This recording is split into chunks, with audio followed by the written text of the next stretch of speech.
বৃষ্টির সময় আমার মতো ভুনা খিচুড়ি খেতে কে ভালোবাসেন একটু কমেন্ট করে জানাবেন আপুরা।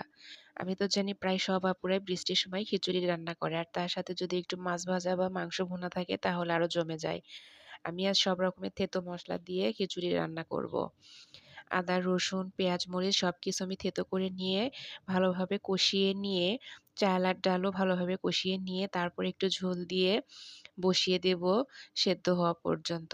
দেখেন খিচুড়িটা কিন্তু ভালোভাবেই হয়ে গেছে। এখন আমি উপর থেকে কাঁচামরিচ দিয়ে নামিয়ে নিব। খিচুড়ির কালারটা দেখতে কিন্তু বেশ হয়েছিল আর খেতেও বেশ মজা হয়েছিল।